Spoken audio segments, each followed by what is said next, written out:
हरे कृष्णा। आज के इस वीडियो में हम आपको सुनाएंगे मार्गशीर्ष पूर्णिमा 2024 की संपूर्ण व्रत कथा, जिसे पूर्णिमा के दिन सुनने से देवी महालक्ष्मी की विशेष कृपा मिलती है और जीवन में सुख समृद्धि की वृद्धि होती है। आपसे प्रार्थना है कि ये कथा अंत तक अवश्य सुने, क्योंकि अधूरी कथा सुनने से पाप लगता है। और कथा शुरू होने से पहले हमारे चैनल को सब्सक्राइब करके एक बार कमेंट्स में दिल से जय श्री लक्ष्मी नारायण जरूर लिखें। भगवान विष्णु इस कथा को मार्गशीर्ष पूर्णिमा के दिन सुन रहे सभी भक्तों पर अपनी विशेष कृपा बरसाएं। तो आइए अब शुरू करते हैं मार्गशीर्ष पूर्णिमा 2024 की कथा। तो प्रेम से कहिए श्री गणेशाय नमः। पूर्णिमा का दिन भगवान विष्णु और माता महालक्ष्मी को समर्पित माना जाता है। धार्मिक मान्यताओं के अनुसार इस दिन लक्ष्मी नारायण जी की पूजा करने से जीवन में सुख समृद्धि और धन वैभव की प्राप्ति होती है। वहीं मार्गशीर्ष माह को भगवान श्री कृष्ण का प्रिय महीना माना गया है। इस मास में पड़ने वाली पूर्णिमा को मार्गशीर्ष पूर्णिमा, अगहन पूर्णिमा और 32वीं पूर्णिमा और मोक्षदायिनी पूर्णिमा के नाम से जाना जाता है, क्योंकि इस दिन किए गए दान का फल अन्य पूर्णिमाओं के मुकाबले 32 गुना अधिक बढ़कर मिलता है। इस दिन दान, तप और पूजा करने वाले लोगों को पूरे वर्ष के सभी पुण्य कर्मों के समान फल की प्राप्ति होती है। ये दिन व्रत और पूजा के लिए बेहद विशेष माना जाता है, क्योंकि इसे हर मनोकामना को पूर्ण करने वाला दिन माना जाता है। इसलिए इस दिन व्रत रखकर भगवान श्री हरि नारायण की विशेष पूजा की जाती है। पूजा में ओम नमो नारायणाय मंत्र का जाप करते हुए भगवान श्री हरि विष्णु को गंध, पुष्प और नैवेद्य आदि अर्पित किए जाते हैं। सत्यनारायण कथा का भी आयोजन किया जाता है और पूजा स्थल पर वेदी बनाकर हवन किया जाता है। मार्गशीर्ष पूर्णिमा की कथा के अनुसार द्वापर युग में एक बार माता यशोदा ने अपने पुत्र भगवान श्री कृष्ण से कहा, हे कृष्ण, तुम संसार के रचयिता और पालन करता हो। आज मुझे कोई ऐसा उपाय बताओ जिसे करने से स्त्रियों को सौभाग्य की प्राप्ति हो, साथ ही उनकी सभी मनोकामनाएं पूर्ण हो। तब भगवान श्री कृष्ण ने कहा, हे माता यशोदे, मैं आपको एक अचूक उपाय विस्तार से बताता हूँ। स्त्रियों को सौभाग्य की प्राप्ति के लिए 32 पूर्णमासियों का व्रत करना चाहिए।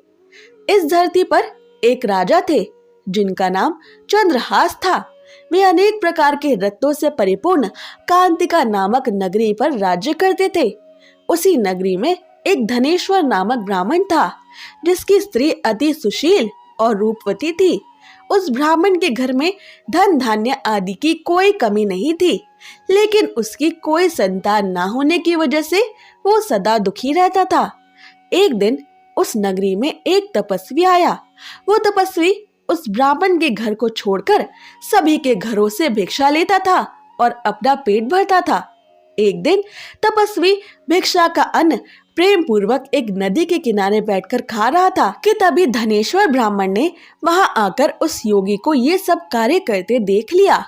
धनेश्वर ब्राह्मण उस योगी के पास जाकर बोले, महात्मन, आप सभी के घरों से भिक्षा लेते हैं, लेकिन मेरे घर से आप कभी भिक्षा नहीं लेते, ना ही आप कभी मेरे घर आते हैं। मैं इसका कारण क्या है, क्या मैं जान सकता हूँ? तब योगी ने कहा कि निसंतान के घर की भीख पतितों के अन्न के तुल्य होती है, और ऐसे में जो पतितों का अन्न खाता है वो स्वयं भी पतित हो जाता है।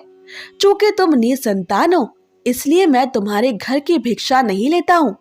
योगी की इस बात से धनेश्वर ब्राह्मण को बहुत अधिक दुख हुआ और वो उस योगी के पैरों पर गिर पड़ा और कहने लगा, हे महाराज, कृपा करके मुझे पुत्र प्राप्ति का उपाय बताइए।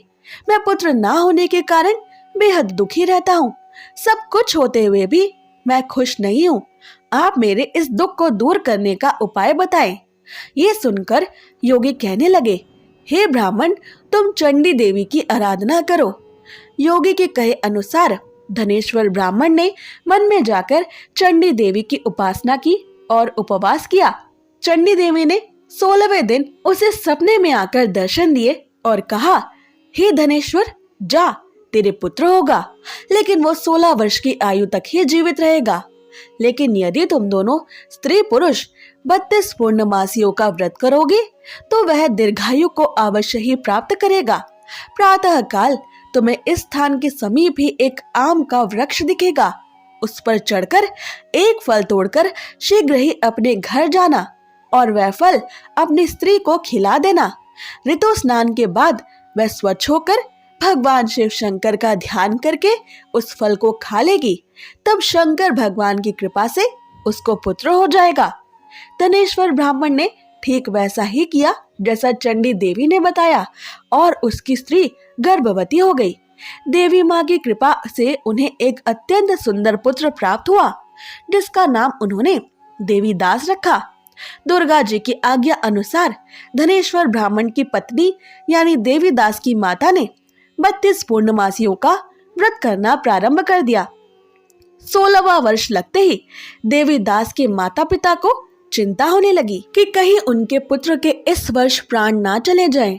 धनेश्वर ब्राह्मण ने देवीदास के मामा को बुलाया और कहा कि देवीदास 1 वर्ष तक काशी में जाकर विद्या अध्ययन करे, ऐसी हमारी इच्छा है। इसके साथ में तुम चले जाओ और 1 वर्ष के बाद इसको वापस लौटा लाना। इस तरह देवीदास को एक घोड़े पर बिठाकर अपने मामा के साथ काशी पर भेज दिया गया। धनेश्वर ब्राह्मण ने अपने पुत्र के दीर्घायु के लिए भगवती दुर्गा की आराधना और पूर्णमासियों का व्रत करना शुरू कर दिया। इस प्रकार 32 पूर्णमासियों का व्रत उसने पूरा किया। कुछ समय बाद मामा और भांजा देवीदास किसी नगर में रात बिताने के लिए ठहरे हुए थे। उस दिन उस गांव में एक ब्राह्मण की कन्या का विवाह होने वाला था। जिस धर्मशाला में वर और उसकी बारात ठहरी हुई थी, वहीं देवीदास और उसके मामा भी ठहरे हुए थे। संयोग से कन्या को तेल आदि चढ़ाकर मंडप आदि का कृत्य किया गया तो लगन के समय वर को धनुर्वात हो गया। तब वर के पिता की नजर देवीदास पर पड़ी और उन्होंने सोचा कि ये तो मेरे पुत्र के जैसा ही सुंदर है, मैं क्यों ना इसी के साथ अपनी कन्या का लगन करा दूं और बाद में विवाह के अन्य कार्य मेरे लड़के के साथ पूर्ण हो जाएंगे। ऐसा सोचकर वर का पिता देवीदास के मामा के पास जाकर बोला कि तुम थोड़ी देर के लिए अपने भांजे को हमें दे दो, और उसने अपनी योजना उन्हें बताई। तब उसका मामा कहने लगा कि जो कुछ भी मधुपर्क आदि कन्यादान के समय वर को मिले वो सब हमें दे दिया जाए, तो ही मेरा भांजा इस बारात का दूल्हा बनेगा। ये बात वर के पिता ने स्वीकार कर ली और इस तरह से देवीदास का विवाह उस कन्या के साथ हो गया।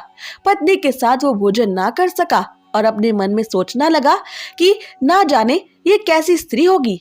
लड़के को ऐसा करना सही नहीं लगा और उसकी आंखों में आंसू आ गए। तब वधू ने पूछा कि क्या बात है, आप इतने दुखी क्यों हैं? तब उसने सब बातें लड़की को बतला दी। तब कन्या कहने लगी कि अब हमारी शादी हो गई है। देव, ब्राह्मण और अग्नि के सामने मैंने आपको ही अपना पति बनाया है, इसलिए अब आप ही मेरे पति हैं। अब मैं आपकी ही पत्नी रहूंगी, किसी अन्य की नहीं। तब देवीदास ने कहा, ऐसा मत करिए, क्योंकि मेरी आयु कम है, मेरे बाद आपकी भला क्या गति होगी। इन बातों पर आप विचार जरूर कर ले। परंतु वह कन्या दृढ़ विचार वाली थी। वो बोली कि जो गति आपकी होगी वही गति मेरी होगी। इसके बाद देवीदास और उसकी पत्नी दोनों ने भोजन किया और शेष रात्रि वे सोते रहे। प्रातः काल देवीदास ने अपनी पत्नी को एक अंगूठी दी और एक रुमाल दिया और बोला, हे प्रिय, इसे लो और संकेत समझकर स्थिर चित्त हो जाओ। यदि मैं जीवित रहा तो अवश्य वापस आऊंगा, वरना समझ लेना कि मेरा अंत हो गया है। प्रातः काल जब शादी के कार्य पूरा होने के बाद सब बाराती मंडप में आए तो कन्या ने अपने पिता से कहा कि ये मेरा पति नहीं है और पूरी बात अपने पिता को बतला दी और बारात वापस चली गई। इस प्रकार देवीदास काशी से चला गया। कुछ समय बाद काल से प्रेरित होकर एक सर्प रात्रि के समय देवीदास को डसने के लिए वहां पर आया, परंतु क्योंकि देवीदास के माता पिता ने पूर्णमासियों का व्रत किया था तो उस व्रत के पुण्य प्रभाव से सर्प देवीदास को काट ना सका, क्योंकि पहले ही उसकी माता 32 पूर्णमासियों के व्रत पूरे कर चुकी थी।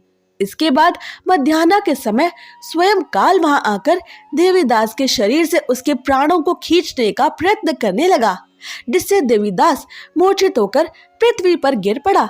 उसी समय पार्वती जी के साथ श्री शंकर जी वहां पर पधार गए। देवीदास को मूर्छित दशा में देखकर पार्वती जी ने भगवान शिव शंकर से कहा ये वही बालक है जिसकी माता ने 32 पूर्णिमाओं के व्रत किए थे, जिसके प्रभाव से इसके जीवन के अंत का दोष अब कट चुका है। माता भवानी के कहने पर भगवान शिव शंकर ने देवीदास को प्राणों का दान दे दिया। उधर देवीदास की स्त्री अपने नगर में अपने पति की प्रतीक्षा कर रही थी। जब 16वां वर्ष व्यतीत हो गया तो देवीदास भी अपने मामा के साथ काशी से चल दिया और वो कुछ दिन बाद अपनी पत्नी के घर पहुंच गया।